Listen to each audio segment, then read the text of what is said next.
Hey guys, and welcome back. Today I'm going to do this nail foil and freehand design.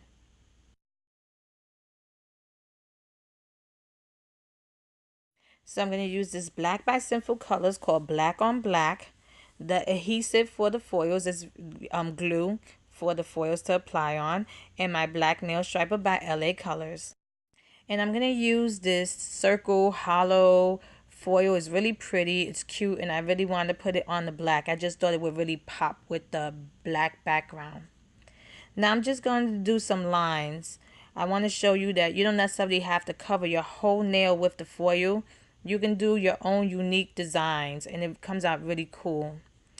Now once the adhesive or the glue dried, I applied the foil onto my nails and I just went back and forth with my fingers, making sure that the parts of the glue was completely covered, because sometimes if you pull it up it won't cover it, so I wanted to make sure that it was covered, and that's how it looked.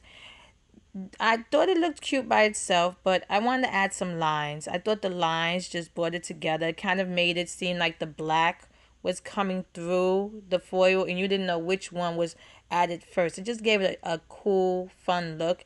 You can add as many lines as you want. I kind of went crazy with it, but I wanted to do some kind of wavy lines instead of doing like straight back and forth. I wanted to do something wavy and fun and cute. And once I was done, I applied a quick dry top coat. I hope I showed you foils. It made it easy to follow and recreate if you want. And here's the finished look. If you like this video, please give it a thumbs up and subscribe to my channel to get updates when I upload new videos. And check out my Instagram at Funwithmynails to see more of my nail art. Thanks so much for watching. See you next time.